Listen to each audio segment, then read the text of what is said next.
তো এখন আমরা এই চ্যাপ্টারে টাইপ ওয়াইজ সৃজনশীল প্রশ্ন নিয়ে একটু আলোচনা করব। তো শুরুতেই বলে রাখি যে এখানে আমি তোমাদেরকে একদম ধরে ধরে সৃজনশীল করানোর কোনো মানে নাই, কারণ এখন আসলে শেষ সময়। তোমরা জানো যে বইয়ের কোন জায়গায় এই পড়াগুলো আছে, জাস্ট তোমরা সৃজনশীলটা ধরতে পারাটা হচ্ছে এখানে আসলে মূল ফ্যাক্ট। আমি তোমাকে বসে বসে পুরাটা লেখাই দিব, এটা কিন্তু আসলে হয় না, তাই না? সো তোমাকে কি পয়েন্টগুলো ধরাই দিব, এটা হচ্ছে আমার মূল টার্গেট থাকবে, ঠিক আছে? সো ক্লাসটা যতটুকু সম্ভব জিস্ট করব, কারণ অলরেডি আমাদের বিগত ধাপগুলোতে এই চ্যাপ্টারের সমস্ত কনসেপ্ট আসলে আমাদের কভার করা হয়ে গেছে। মানে এরপর আগের পার্টগুলোতে আমরা ক খর ফ্ল্যাশ কার্ড পড়েছিলাম, তারপর হচ্ছে আমাদের এমসিকিউ সলভ করার জন্য আমাদের মোটামুটি চ্যাপ্টারের সব কনসেপ্ট হয়ে গেছে। সো এখানে আমরা ধরে ধরে জিনিসপত্রগুলো আলোচনা করবো না। এখানে তোমাদেরকে শুধুমাত্র কোষ বিভাজনের যে ছবিগুলো শিখতে হবে, তো আমি সেগুলো তোমাদেরকে একটু কিভাবে আঁকা যায় সেটা সহ তোমাদের একটু শিখিয়ে দিব, এবং সৃজনশীল প্রশ্নগুলো কিভাবে ধরতে হয় সেভাবে শিখিয়ে দিব। প্লাস এই উত্তরগুলা কিভাবে করলে বেটার হইতে পারে, জাস্ট সেই টেকনিক টিপসগুলো ধরাই দিব। সো ক্লাসটা জিস্ট হবে ইনশাআল্লাহ। সো চলো শুরু করা যায়। দেখো, সো প্রশ্ন আসবে তিন জায়গা থেকে, হয় অ্যামাইটোসিস কোষ বিভাজন নিয়ে বলতে দিতে পারে, মাইটোসিস এবং মিওসিস।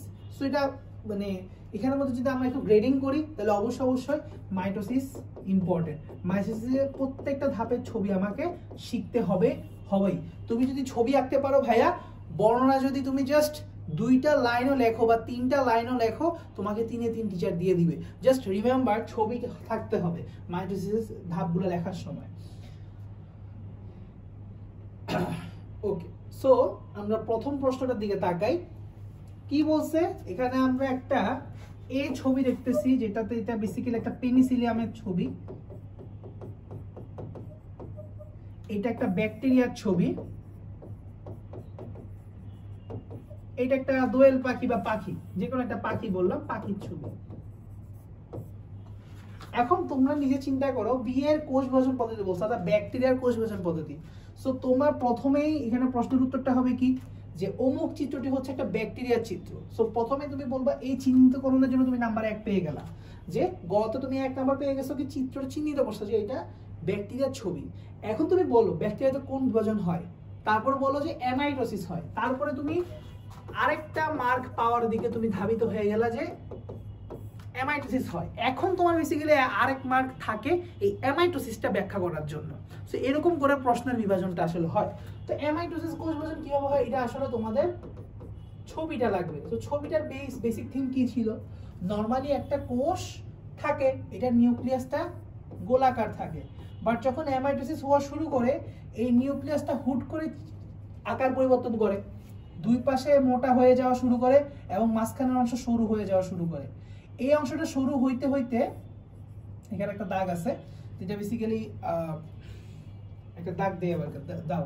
তারপরে আসো যে এইটা আরো সরু হয়ে যায় একটা সময়, এটা আরো সরু হয়ে যায় একটা সময়, একদম শুরু হয়ে যায়, ঠিক আছে? এখানে একটা দাগ থাকে, অনেক সময় দেয়, তোমাদের বইগুলোতে দেয় আর কি। তো দেখো, তো শুরু হয়ে গেলে এবং হইতে হইতে একটা সময় এখানে আরো সরু হয়ে একদম পৃথক হয়ে যাবে।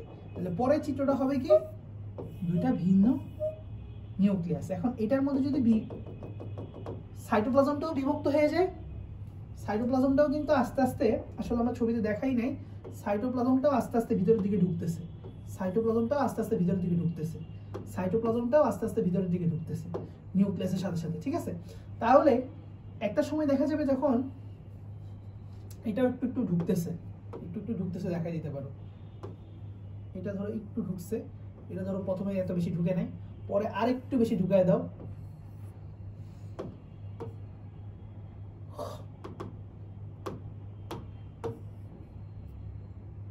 আহা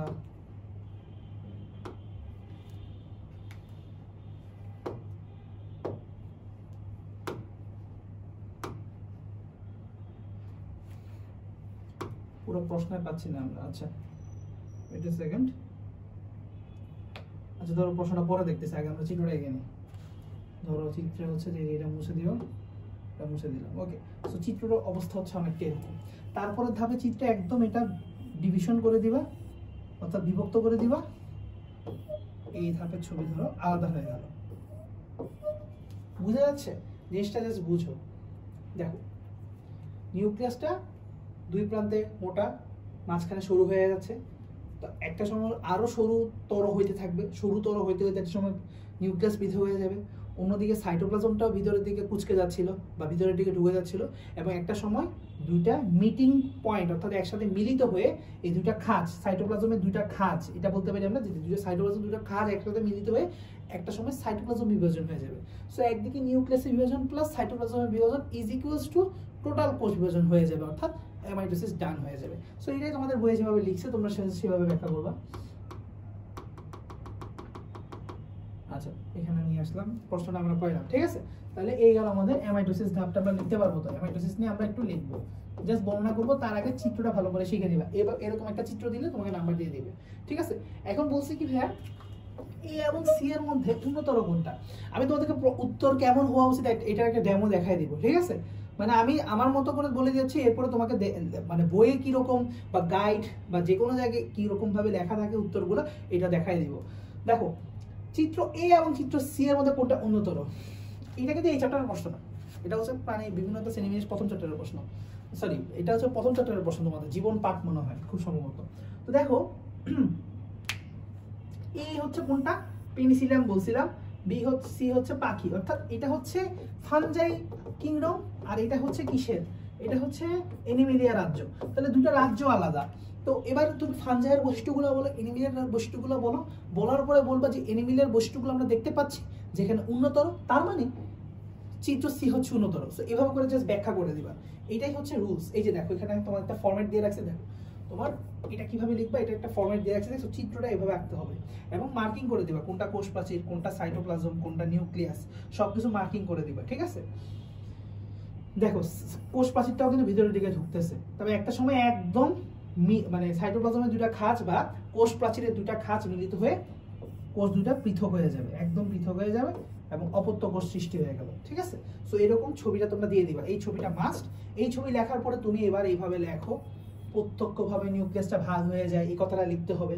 তারপরে কিভাবে প্রক্রিয়াটা হয়, ধীরে ধীরে লম্বা হতে থাকে, দুই প্রান্ত মোটা এবং মাঝখান অংশ সরু হতে থাকে, মাঝখান অংশ সরু হইতে হইতে আরও সরু হয়ে একটা সময় বিচ্ছিন্ন হয়ে যায়, তারপর হচ্ছে নিউক্লিয়াসের সৃষ্টি হয়।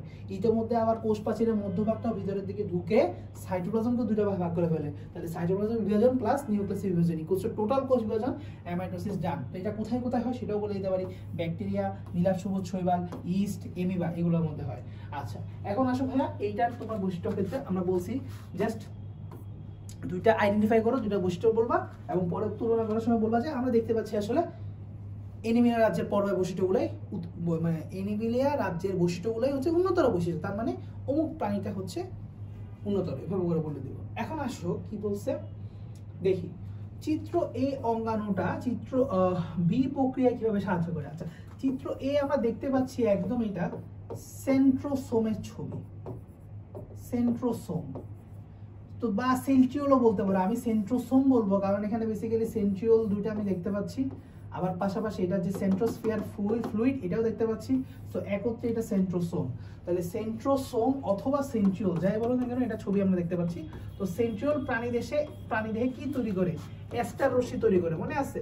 তো এই অ্যাস্টার রশ্মি দিয়ে জানি কি হয়, এই অ্যাস্টার রশ্মি দিয়ে হয় হচ্ছে স্পিন্ডল তন্তু, এই স্পিন্ডল তন্তু থেকে স্পিন্ডল যন্ত্র তৈরি হয়। তো এটা যদি কোথায় তৈরি হয়, এটা প্রোমেটাফেজ ধাপে তৈরি হয়। তাহলে এটা মাইটোসিস কোষ বিভাজনের একটা অত্যন্ত গুরুত্বপূর্ণ পার্ট, স্পিন্ডল যন্ত্র তৈরি করার ক্ষেত্রে আমার এই অঙ্গনটা লাগবে। তাহলে তুমি বেসিক্যালি প্রোমেটাফেজ ধাপের বর্ণনাটা করতে থাকবা যে প্রোমেটাফেজ ধাপে কি ঘটনাটা ঘটে, যে প্রাণী কোষে কিভাবে সেন্ট্রিওলের অ্যাস্টার রশ্মিটা আসলে স্পিন্ডল তন্তু তৈরি করে এবং এই স্পিন্ডল তন্তু তৈরি হওয়াটা মাইটোসিস কোষ বিভাজনের তো কতটা ইম্পর্টেন্ট এটা জাস্ট বলে দিবা এবং এইভাবেই তোমার ব্যাখ্যাটা কমপ্লিট। এখন আসো বি প্রক্রিয়া কি? বি প্রক্রিয়া এটা অ্যাকচুয়ালি দেখতে পাচ্ছ সমীকরণিক বিভাজন, অর্থাৎ 46টা ক্রোমোজোম ঠিকঠাক থাকতেছে, তার মানে অনিয়ন্ত্রিত মাইটোসিস কোষ বিভাজন হলে কি হবে? তাহলে এটার উত্তর হচ্ছে কি? এটার উত্তর হচ্ছে ফলাফল আমার টিউমার হতে পারে অথবা ক্যান্সার হতে পারে, তাই না? সো জাস্ট এই কথাটা শুরুতে বলে দিবা যে এটার ফলাফল হচ্ছে টিউমার অথবা ক্যান্সার। এখন তুমি বর্ণনা করো যে কিভাবে নিয়ন্ত্রণটা হারায় গেল, তুমি বলবা নরমালিতে 1টা থেকে 2টা হওয়ার কথা, 2টা থেকে 4টা হওয়ার কথা, কিন্তু এইটা যদি চলতেই থাকে এই সেল কোষ বিভাজন কখন থামবে এটার একটা নির্দিষ্ট নিয়ন্ত্রক থাকে, কিছু প্রোটিন থাকে, এই প্রোটিনগুলো যখন নষ্ট হয়ে যায় কোনো কারণে তখনই কোষ বিভাজনের নিয়ন্ত্রণ হারায় যায় এবং কোষ বিভাজন চলতে থাকে এবং এটার ফলে তৈরি হয় কি? অর্বুদ তৈরি হয়। সো অর্বুদ হচ্ছে কি? টিউমার। এই টিউমারটা যখন পরবর্তীতে ভয়াবহ রূপ ধারণ করে সেটা তখন ক্যান্সারে পরিণত হয়। শুধুমাত্র এই কারণে না, এছাড়াও কিছু ভাইরাস আছে যেরকম আমরা বলছি পেপিলোমা ভাইরাস নিয়ে। সো P53 জিনের কথা তোমরা বলতে পারো। P53 ডিফেক্টিভ যখন হয়, এটা জানি কি করতো, কোষ বিভাজনের নিয়ন্ত্রণটা বজায় রাখতো।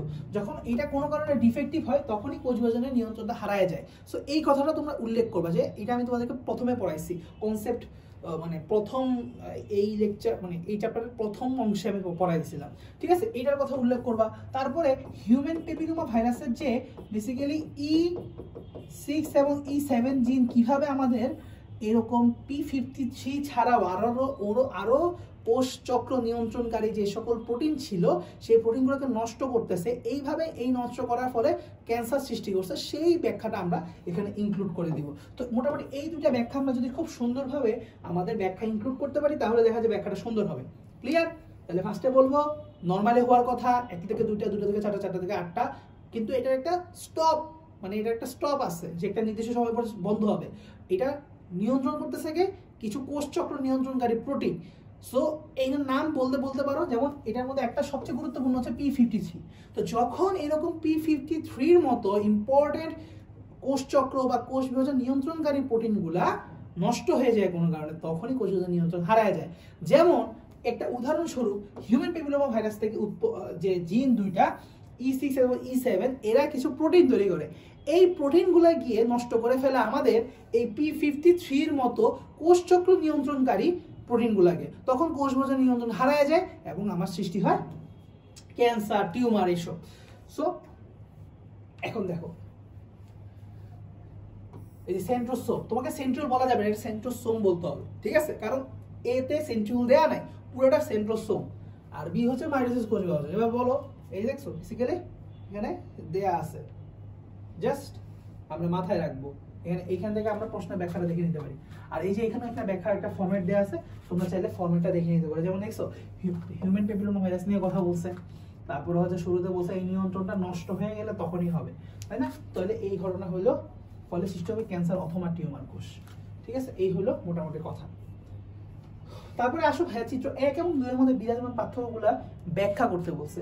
এটা আমরা দেখতে পাচ্ছি ডিপ্লয়েড কোষ থেকে ডিপ্লয়েড কোষই তৈরি হচ্ছে, যেটা হচ্ছে মাইটোসিস কোষের জন্য। এখানে আমরা দেখতে পাচ্ছি যে ডিপ্লয়েড থেকে হ্যাপ্লয়েড তৈরি হচ্ছে, তার মানে এটা হচ্ছে মিওসিস কোষের জন্য। তাহলে মাইটোসিস এবং মিওসিসের মধ্যে যে পার্থক্যগুলো আছে একটা চার্ট আকারে আমরা এখানে উল্লেখ করে দিব। আচ্ছা, আমরা এই যে পরে দেখাচ্ছি, অলরেডি আমরা পার্থক্যগুলো জানি, কিন্তু তোমাদের ক্লাসে শুরুতে পড়াই দিচ্ছি পার্থক্যগুলো, তোমরা জাস্ট এটা ছক আকারে লিখবা। চিত্র 2 এর প্রজাতির মধ্যে বৈচিত্র্য সৃষ্টিতে গুরুত্বপূর্ণ ভূমিকা, বেসিক্যালি ক্রসিং ওভার থেকে বর্ণনা নিয়ে আসবে। ক্রসিং ওভার কিভাবে হয় সেই জিনিসটা তোমাদেরকে পড়াইছি, তোমরা জাস্ট এটা সুন্দরভাবে লিখে দিবা।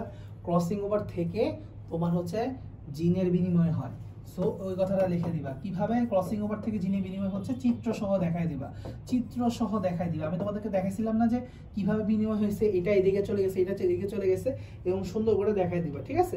সো দেখাই দিলে তোমার হচ্ছে বুঝে যাবে যে এইভাবে, তাহলে বান্দা জানে যে মিওসিসে ক্রসিং ওভার হয় এবং এই ক্রসিং ওভারের ফলে জিনের বিনিময় হয় এবং এটার কারণে আসলে বৈচিত্র্য সৃষ্টি হয়, ঠিক আছে? সো মোটামুটি এই মূল কথাগুলো যাতে তোমার বর্ণনা থাকে।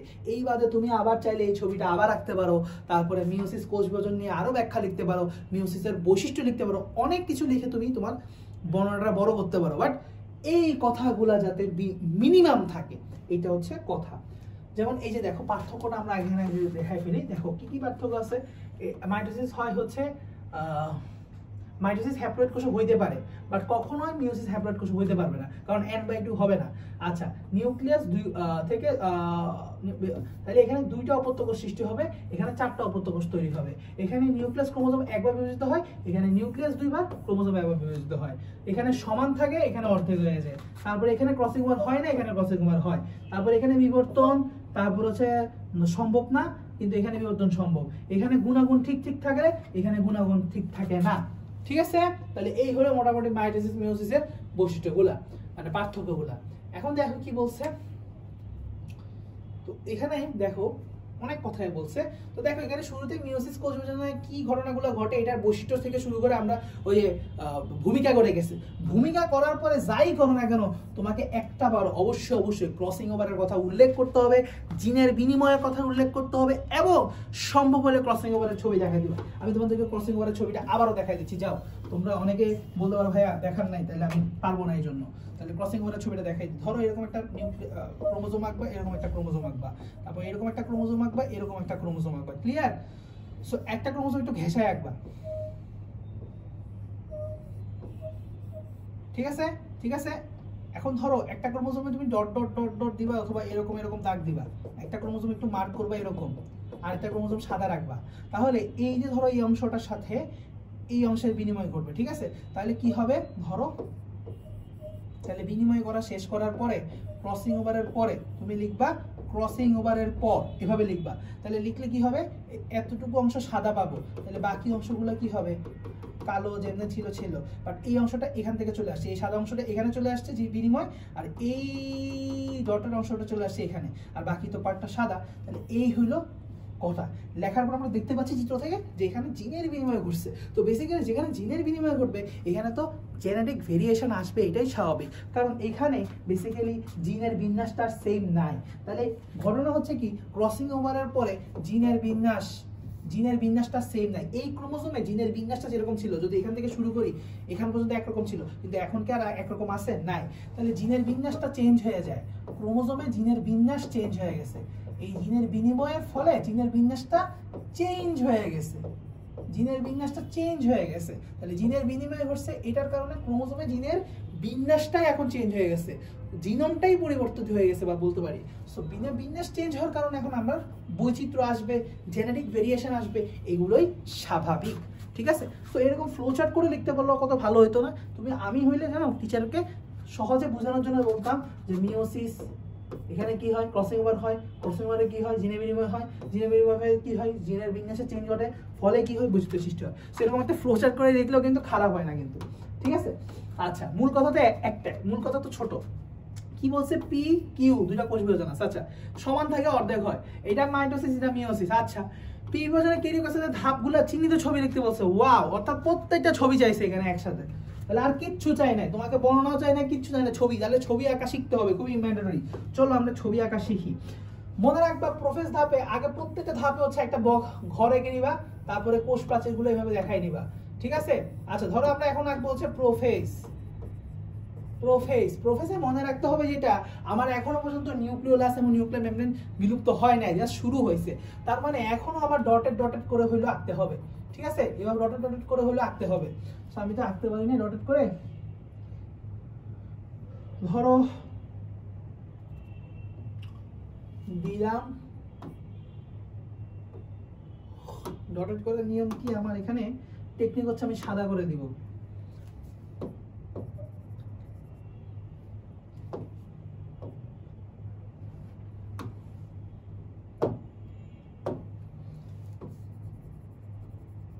আচ্ছা,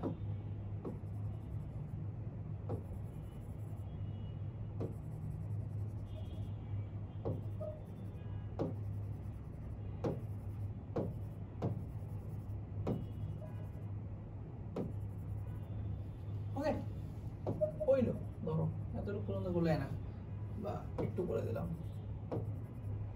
আচ্ছা, তো এখন দেখো মাঝখানে নিউক্লিওলাসটাও কিন্তু থাকবে, তাই মাঝখানে নিউক্লিওলাসটাও কিন্তু একদম কর্নারে হলেও থাকবে, বিলুপ্ত হওয়ার পথে বাট এখনো আছে।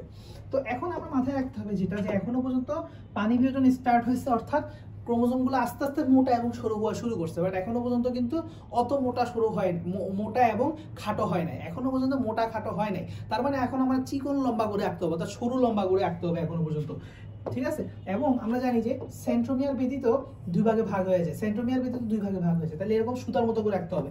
এটার পর এইরকম মোটা করে আঁকা যাবে না, এরকম মোটা করে আঁকা যাবে না, এটা দিয়ে সুতা আঁকতে হবে। তোমরা এই জায়গাগুলোর মধ্যে ভুল করো, এবং সুতাগুলো যথেষ্ট পরিমাণ লম্বা হবে। তাহলে আমরা কি করব, তাহলে আমরা একটু চিকন করে আঁকতে হবে। সো এরকম দিলাম, ঠিক আছে? এরকম দিলাম, চিকন লম্বা করে দিব, এরকম দিলাম, চিকন লম্বা করে দিব, ঠিক আছে? এরকম দিলাম, ধরো চিকন লম্বা করে দিলাম, এরকম করে দিতে থাকবা, ঠিক আছে? চিকন লম্বা করে দিলাম। তো এইটাই হচ্ছে আমার প্রোফেস ধাপের মোটামুটি একটা ছবি। তাহলে এইটাকে আঁকলে তোমার কিন্তু প্রোফেস হয়ে যাবে। এখন আসো ভাইয়া, প্রো মেটাফেজে কি করবা? প্রো মেটাফেজে আমার অবশ্যই একটা স্পিন্ডল তন্তু আঁকতে হবে। তার মানে ভাইয়া আমি একটা বক্স আঁকি, ভাই আপনি একটা বক্স আঁকেন ভাই, বক্স। তো বক্স আঁকি, আঁকা শেষ। এখন আমার কিন্তু স্পিন্ডল যন্ত্রটা আঁকতে হবে, মাস্ট। স্পিন্ডল যন্ত্র আঁকাটা এখন আমার হচ্ছে মাস্ট। তাহলে স্পিন্ডল যন্ত্রটা আমি নীল কালার দিয়ে আঁকি, ধরো আমাদের বোঝার সুবিধার্থে। এখান থেকে সরি, এখান থেকে আঁকলাম এই এই এই এই এই এই এই এই এই, ঠিক আছে।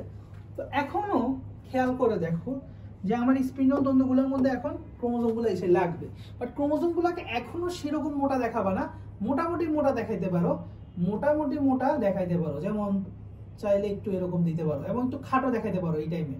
কিন্তু এখানে মাঝখানে দিবা না, দয়া করে একদম সবগুলো মাঝখানে দিবা না, কারণ মাঝখানে দিলে মনে হবে এটা যেন মেটাফেজ ধাপের ছবি। যেমন আমি একটু মাঝখানে দিয়ে ফেলছি, মাই ব্যাড। মাঝখানে দিলে ভালো না, এটা একটু উপরে নিচে দিবা, ঠিক আছে। হ্যাঁ,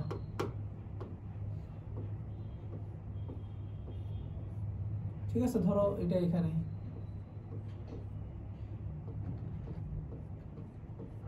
ঠিক আছে। আচ্ছা, তো এই গেল আমাদের প্রো মেটাফেজ ধাপের ছবি। কিন্তু এখানে তাও তোমরা যেটা করতে পারো সেটা হচ্ছে এখনো পর্যন্ত কিন্তু নিউক্লিয়র মেমব্রেন এবং নিউক্লিওলাস কমপ্লিট বিলুপ্ত হয়নি। তাহলে নিউক্লিয়ার মেমব্রেনটা চাইলে একটু হালকা করে তোমরা ওই যে কম্পাস দিয়ে জাস্ট ডটেড করে এঁকে দিবা চারপাশে, এবং একদম ছোট্ট করে নিউক্লিওলাস একদম ডটেড করে এঁকে দিতেও পারো। বাট নিউক্লিওলাস আঁকলে এখন আর একটা নাই, তোমাদের বইয়ে আছে কিনা দেখে নিও। তারপরে এখন আছে প্রো মেটাফেজে অবশ্যই নিউক্লিয়ার মেমব্রেনও আঁকা যাবে না, নিউক্লিয়ার লাসও আঁকা যাবে না, ফর শিওর। এটা আঁকলে টিচার মাইন্ড করবে, টিচার তোমার নাম্বার কেটে দেবে, বুঝবে যে তুমি জানোই না, তুমি পড়ে আসো না। আচ্ছা, এখন এই ক্ষেত্রে স্পিনের জন্য তোমাদের একটু ডায়মন্ড শেপ করে রাখছে তোমাদের বই। সো আমি যে তোমাদের বইয়ের মতো ডায়মন্ড শেপ করে রাখবে, একদম এরকম করে করে রাখছে,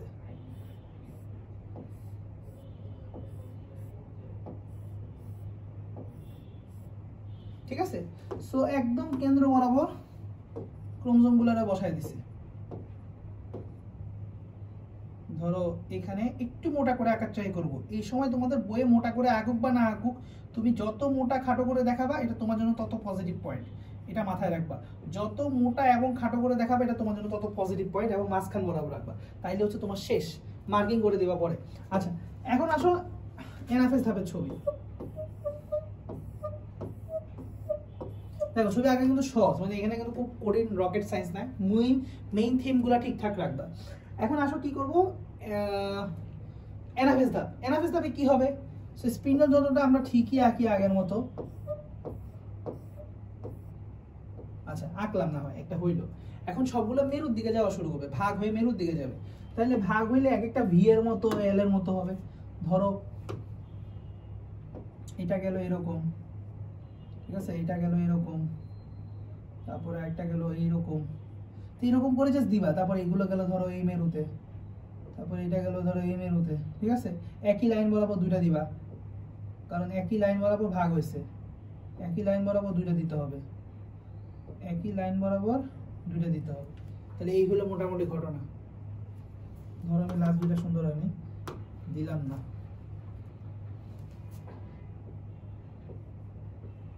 মাথায় রাখবা সবসময় যে আমার একটু ভুল হয়েছে পরেরটার ক্ষেত্রে, যে সেন্ট্রোমিয়ারগুলো একদম মেরুর দিকে থাকতে হবে, এটা মাস্ট। তুমি যদি সেন্ট্রোমিয়ারকে উপরের দিকে রাখো তাহলে এটা ভুল, কারণ হচ্ছে সেন্ট্রোমিয়ারের মধ্যে হচ্ছে মূল চালিকা শক্তি। সেন্ট্রোমিয়ারের মধ্যে কিছু প্রোটিন থাকে, যে প্রোটিনগুলাই মেরুর দিকে নিয়ে যায়। সো যে ড্রাইভার সে তো সামনে থাকে, মেরুর দিকে টেনে নিয়ে যেতেছে, ঠিক আছে, মেরুর দিকে টেনে নিয়ে যেতেছে হচ্ছে সেন্ট্রোমিয়ারগুলো। এভাবে চিন্তা করো, সেন্ট্রোমিয়ারগুলো মেরুর দিকে টেনে নিয়ে যাচ্ছে, তাহলে সেন্ট্রোমিয়ারগুলোকে সবসময় মেরুমুখী রাখতে হবে, ঠিক আছে। তো এই ধরো তোমার এই যে মাঝখানে বিষুবীয় অঞ্চল, বিষুবীয় অঞ্চল থেকে দূরে চলে যাচ্ছে কিন্তু, আর এরা কি বিষুবীয় অঞ্চল বরাবর অবস্থান করতেছে মেটাফেজ ধাপে। তাহলে এটা হচ্ছে আমাদের মেটাফেজ এবং এটা হচ্ছে আমাদের অ্যানাফেজ। এখন ভাইয়া টেলোফেজ ধাপে কি ঘটার আছে? টেলোফেজ ধাপে ঘটার কিছু নাই, মাথা রাখবা, একটা বক্স আঁকো আগে, তারপরে কথা। দুই পাশে ভাগ করে দিবা, এদিকে একটা কোষ বানিয়ে দিবা, এদিকে একটা কোষ বানিয়ে দিবা, মাঝখানে একটা কোষ প্লেটের ছবি এঁকে দিবা। তাহলে দুই পাশের কোষে কি থাকবে, একটা এই পাশের যে কোষটা, এই কোষের নিউক্লিওলাস, সরি নিউক্লিয়ার মেমব্রেন, এটা নিউক্লিয়ার মেমব্রেন, এটা হচ্ছে নিউক্লিওলাস, ঠিক আছে। তাহলে এটাকে ঘিরে আমার না এখন সবকিছু আবার চিকন সরু হয়ে যাবে, তাহলে সব চিকন সরু এরকম দিয়ে দিবা, তুমি জাস্ট এরকম সিগনেচারের মতো করে দিয়ে দিলেও হয়ে যাবে, সমস্যা নাই। সো এই হইলো মোটামুটি আমাদের এগুলো ক্রোমোজোম বুঝাচ্ছি। ক্রোমোজোমগুলো এখন সরু লম্বা হয়ে যাবে, নিউক্লিওলাস চলে আসবে, নিউক্লিয়ার মেমব্রেন চলে আসবে, দুইটা কোষ আলাদা হয়ে যাবে, দ্যাটস ইট। সো এরকম করে এঁকে দিলে এখন জাস্ট তুমি মার্কিং করবা কোনটা কি বুঝাচ্ছ। তো অ্যালোফেজের ছবি খুব কি কঠিন? কঠিন না। সো এই ছবিগুলো আঁকবা এবং প্রতি ধাপে কি ঘটে আমি কিন্তু এটা অলরেডি এমসিকিউ পড়ানোর সময় শুরুতে মানে পড়াই দিয়েছিলাম, একদম একটা পেজের মধ্যে সবগুলো সামারি করে দিয়েছিলাম, ওই সামারিটা সবাই দেখবা, ঠিক আছে? সামারিটার মধ্যে কেউ কিছু অ্যাড করে দিতে পারো যে নিউক্লিয়ার মেমব্রেন এবং নিউক্লিয়াস কখন বিলুপ্ত হয়। বিলুপ্ত হয় মেটাফেজে আর শুরু হয় প্রোফেজে, এটা মাথায় রাখবা, ওইটা অ্যাড করে দিও কথাটা। জাস্ট এই যে ছবিগুলো আছে এখান থেকে পারলে দেখে নিতে পারো, বইয়ে ছবি আছে এখান থেকে দেখে নিতে পারো। মার্কিংগুলো অবশ্যই করবা, সঠিকভাবে লেভেলিং করবা এবং লেভেলিংগুলো সবসময় মনে রাখবা ডান পাশে করবা, সবগুলো একসাথে লেভেলিং ডান পাশে করবা, নাহলে নাম্বার কম পাবা, না হলে নাম্বার কম পাবা, ঠিক আছে? আচ্ছা এখন কি বলছে এগুলোকে একটু সচিত্র বর্ণনা করো। এখানে ভালো মাইটোসিসের ছবি দিয়ে দিছে, সঠিকভাবে না ঘটলে কি হতে পারে? অস্বাভাবিক কোষ বিভাজন। তাহলে অর্থাৎ সেম ধরনের জিনিসপত্রগুলো আবারও ঘুরে ফিরে বলতেছে। তারপরে দেখো সচিত্র বর্ণনা সঠিকভাবে না ঘটলে কি হবে, এই যে সেম প্রশ্ন। এখন আসো আর বিভাজনের ফলে কি সৃষ্টি হতে পারে, কি সমস্যা হবে? আর বিভাজন, দেখো একটা কোষ থেকে তিনটা কোষ তৈরি হয়েছে, দেখো এটা দিয়ে কি বোঝাচ্ছে? দেখো এখানে একটা কোষ থেকে দুটো কোষ তৈরি হচ্ছে, তার মানে মাইটোসিস। একটা কোষ থেকে চারটা কোষ তৈরি হচ্ছে, তার মানে মিওসিস। কিন্তু একটা কোষ থেকে তিনটা কোষ তৈরি হবে এমন ধরনের বিভাজন তো নাই, তার মানে কোষ বিভাজনের নিয়ন্ত্রণ হারিয়ে ফেলছে, তার মানে এটা হচ্ছে একটা অস্বাভাবিক কোষ বিভাজন। তাহলে বলো অস্বাভাবিক কোষ বিভাজনের ফলে কি হবে? টিউমার এবং ক্যান্সার তৈরি হবে। ওই যে আগের বর্ণনাটা সেম ভাবে লিখে দিবা জাস্ট। তারপরে হচ্ছে কি একটা শিখে রাখবো, অস্বাভাবিক কোষ বিভাজন আসলে আমি একটা ব্যাখ্যা শিখে রাখবো, এরকম গোছায় রাখবো, ফরম্যাটটা এই ফরম্যাট বসাই দিব, কপি পেস্ট করবো, মনে থাকবে? জাস্ট উদ্দীপক চিনতে পারাটা হচ্ছে কথা, বাকি সব কথা কপি পেস্ট। তারপরে দেখো গুণগত স্থিতিশীলতা রক্ষায় পি এবং কিউ চিত্রের মধ্যে কোনটা ভূমিকা রাখবে? গুণগত স্থিতিশীলতা রক্ষার ক্ষেত্রে মাইটোসিস কেন এবার বর্ণনা করবা, কারণ কেন মাইটোসিস সমীকরণের বিভাজন, কেন এখানে মাত্রিক গুণাগুণ বজায় থাকে, আর কেন মিওসিসের ক্ষেত্রে থাকবে না, মিওসিসের ক্ষেত্রে ক্রসিং ওভার ঘটবে, যার কারণে জেনেটিক ভেরিয়েশন তৈরি হবে। তো এই জন্য ওখানে গুণগত স্থিতিশীলতা মেনটেন করা সম্ভবই না, আর মাইটোসিসের ক্ষেত্রে এগুলো ঘটবে না। সো এরকম করে তোমার যত ব্যাখ্যা লেখা থাকে, তুমি প্রথমে মাইটোসিস মিওসিসের বৈশিষ্ট্যগুলো বলার পরে তুলনা করবা, তারপরে ওই যে অবশ্যই ক্রসিং ওভারের পয়েন্টটা বলতে হবে যে মিওসিসে হচ্ছে, মাইটোসিসে হচ্ছে না, এটার কারণে মাইটোসিস স্থিতিশীলতা বজায় রাখতে পারবে কিন্তু মিওসিস পারবে না, ও রেদার বৈচিত্র্য সৃষ্টি করে ফেলবে। সো এইগুলোর কথা যাতে ঠিকঠাকভাবে থাকে, ঠিক আছে? সুন্দর করে লিখবা, তাহলে হয়ে যাবে। এখন আসো কি বলছে, কিউ মানে হচ্ছে মাইটোসিস শেষ ধাপে বর্ণনা করতে হবে, টেলোফেজের ধাপে বর্ণনা করতে পারবা, সঠিকভাবে না করলে কি হবে? আবারও সেম কথা ভাই, উফ। মিওসিস আসো 1 এবং 2 এর মধ্যে পার্থক্যগুলো, আরে বাবা এটাকে পারবা না, এটা তো হয়ে গেছে তাই না? দুই বৈচিত্র্য সৃষ্টির ভূমিকা রাখে, এই সেম প্রশ্নটা আমি তোমাদের পড়াই ফেলছি। আচ্ছা সৃজনশীল প্রশ্ন আসো, বি ধাপে কি ঘটবে? এরকম ডায়মন্ড করে রাখছে, মাঝখানে ক্রোমোজোম রাখার চেষ্টা করছে, তার মানে এটা মেটাফেজ, তার মেটাফেজ ধাপে গণনা করবা। তারপরে হচ্ছে ক্রোমোজোম ভিন্ন এ থেকে সি সৃষ্টিতে, এ থেকে সি সৃষ্টিতে বিভিন্ন পরিবর্তন,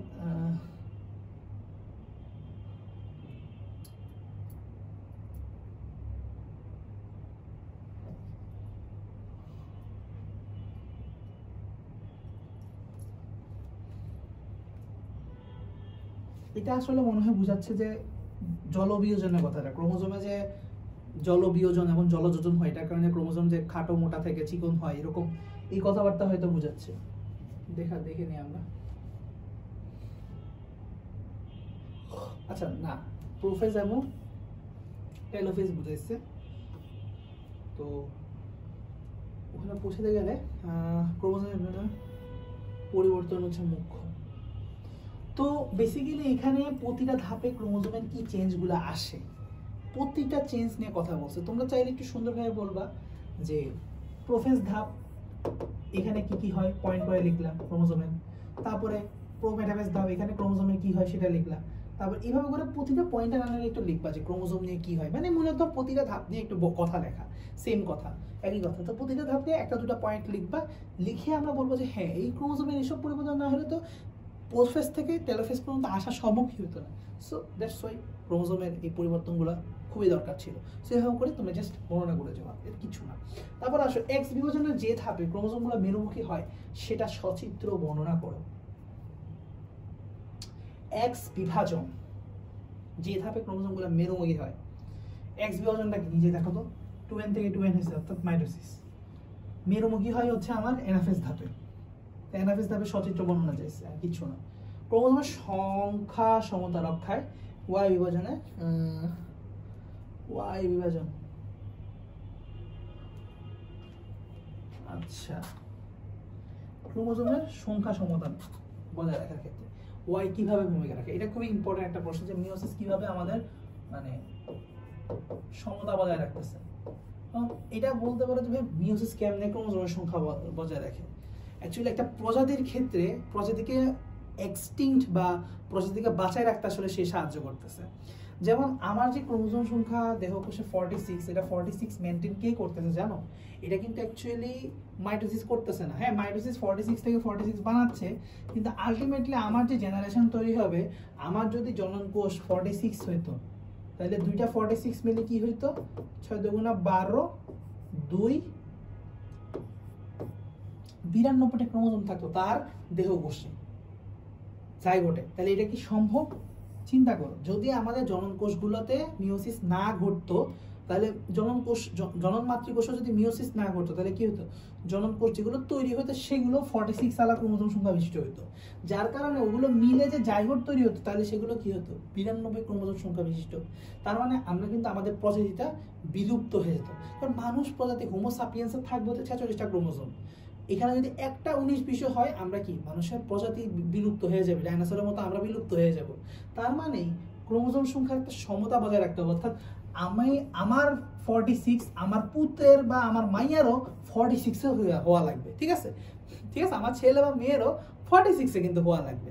সো এই যে প্রজাতি থেকে প্রজাতিতে ক্রোমোজোম সংখ্যার সমতা বজায় রাখা, এটার কাজ করতেছে হচ্ছে মিওসিস। এটা খুব সুন্দরভাবে ব্যাখ্যা করতে হবে এইভাবে, যেভাবে দেখো আমি একটু লজিক্যালি থিঙ্ক করো যে মিওসিস ধরো ঘটতেছে না জন্ম মাতৃকোষ, তাহলে সেই ক্ষেত্রে কি ঘটবে, আমার জনন কোষগুলো তৈরি হবে হচ্ছে ডিপ্লয়েড, জনন কোষগুলো তৈরি হবে ডিপ্লয়েড। তাহলে দুটো ডিপ্লয়েড জনন কোষ যখন একসাথে নিষেক করে ফরেন জাইগোট তৈরি করবে, তার মানে পরবর্তী প্রজন্মে ক্রোমোজোম সংখ্যা দ্বিগুণ বেড়ে যাবে। এরকম যদি চলতেই থাকে পরবর্তী প্রজাতিতে হয়ে যাবে 8 গুণ, সরি 4 গুণ বেশি, অর্থাৎ 4 গুণ বেশি, ঠিক আছে, এবং এর পরের প্রজাতিতে 8 গুণ বেশি হয়ে যাবে। এরকম করে চলতে থাকলে প্রতি প্রজন্মের পর প্রজন্মে প্রজাতি বিলুপ্ত হতে থাকবে, প্রজাতি ধ্বংসপ্রাপ্ত হবে, ক্রোমোজোম সংখ্যার সমতা ঠিক থাকবে না। তাহলে ক্রোমোজোম সংখ্যার সমতা বজায় রাখার জন্য এইখানে আমাদের মিওসিস কোষ বিভাজনের ভূমিকা আসে। তাহলে মিওসিস কি করে এবার বলো, ক্রোমোজোম সংখ্যাকে অর্ধেকে নামায় আসে, ওইটা বলো এবার। তাহলে যখন জনন মাতৃকোষে যখন মিওসিস হবে তখন সেটা কি করে, আমার ক্রোমোজোম সংখ্যাকে অর্ধেকে নিয়ে আসে। যখন দুইটা জনন কোষ একসাথে নিষেক করে যখন একটা জাইগোট তৈরি করে তখন সেটা আবার 46-এ ব্যাক করে, অর্থাৎ তুমি সেটাকে আবার ডিপ্লয়েড দিয়ে ব্যাখ্যা করতে পারো।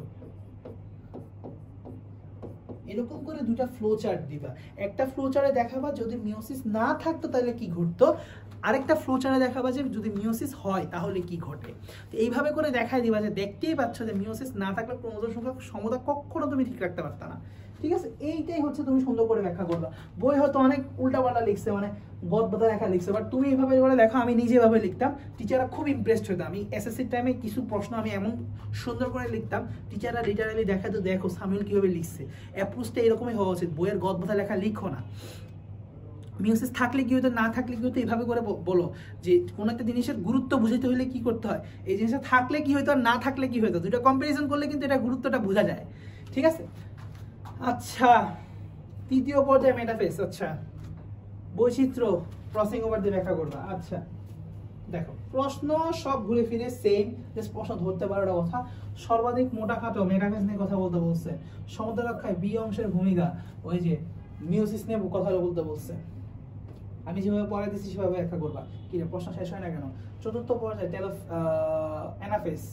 আচ্ছা, দ্বিতীয় অংশের বৈচিত্র্য হয়েছে ক্রসিং মধ্যে ব্যাখ্যা করবা। আচ্ছা, এখানে বিভাজন আছেই তো দুইটা, তাই না? শেষ ধাপ, এক্স এর শেষ ধাপ মানে টেলোফেজ গণনা করতে বলছে। আচ্ছা, বৈচিত্র্য সৃষ্টি পদ্ধতি টিকিয়ে রাখতে, আচ্ছা এক্স ও ওয়াই এর মধ্যে কোনটা মুখ্য? বৈচিত্র্য সৃষ্টি পদ্ধতি টিকিয়ে রাখতে অবশ্যই ওয়াই অর্থাৎ মিওসিস কোষটা মুখ্য। তবে গণনা করে দিবা, থাকলে কি হবে, না থাকলে কি হবে। আর বৈচিত্র্য সৃষ্টি মানেই সবসময় বলবো ক্রসিং মধ্যে ব্যাখ্যা করতেই হবে। ক্রসিং ওভারে ব্যাখ্যাটা দিবা, প্লাস প্রসেসে টিকিয়ে রাখতে কিভাবে সাহায্য করতে সেটা ব্যাখ্যা, অর্থাৎ না থাকলে কি হতো এটা দিয়ে বুঝাই দিলে হয়ে যাবে। থাকলে কি হতো, না থাকলে কি হতো, এই তো। সো আমাদের মোটামুটি সৃজনশীল আমরা রিভিউ করে ফেলছি। সো বেসিক্যালি এটা আমাদের review class, last short class. আমরা জাস্ট এখানে বুঝবো যে কীভাবে প্রশ্নগুলোর অ্যাপ্রোচ, কীভাবে প্রশ্নগুলো ধরতে হবে ফার্স্ট, কীভাবে প্রশ্নগুলো অ্যান্সার করা উচিত, কীভাবে পয়েন্ট বাই পয়েন্ট অ্যান্সার করবা। আমি আশা করি তোমাদের বুঝাতে পারছি। এবং চিত্রগুলো সবগুলা সাইন্টিফিক্যালি কারেক্ট হওয়া দরকার, ঠিক আছে? এবং লেভেলিংগুলো সবসময় ডান দিকে একটা সুন্দরভাবে লেভেলিং করবা। সো হ্যাঁ, ক্লাসটা দ্রুত টেন দিয়েছি যাতে হচ্ছে তোমাদের শেষ সময় ক্লাসটা উপকারী হয়, যে একদম ধরে ধরে আস্তে আস্তে করাই গেলাম, এটা তো আসলে হচ্ছে না। সো ক্লাসটা আশা করি হেল্প করেছে। তাও যদি কোথাও কোনো প্রবলেম থাকে ভাইয়ের সাথে যে কোনো সময় কমিউনিকেট করতে পারো। ভাইয়ার বেসিক্যালি হচ্ছে ফেসবুক আইডির নাম হচ্ছে সামিউল হক, ঠিক আছে? সো ভাইয়াকে একটা নক দিলেই হয়ে যাবে। ভাইয়া পড়তেছি স্যার সলিমুল্লাহ মেডিকেল কলেজে, ঠিক আছে? এবং বর্তমানে এইচএসসি সেগমেন্ট অর্থাৎ হালকা এইচএসসি বায়োলজি সেগমেন্টের হেড, অর্থাৎ মেডিকেল সেগমেন্ট হেড কিংবা বায়োলজি সেগমেন্ট হেড। সো যে কোনো সময় যে কোনো বিষয়ে তোমরা কমিউনিকেট করতে পারবা, সমস্যা নেই। ক্লাসের কোনো একটা জায়গায় যদি তোমাদের বুঝতে অসুবিধা হয় বা কিছুতে। সো আজকের জন্য এতটুকুই, দেখা হচ্ছে হয়তো পরবর্তী কোনো একটা চ্যাপ্টারে। আল্লাহ হাফেজ।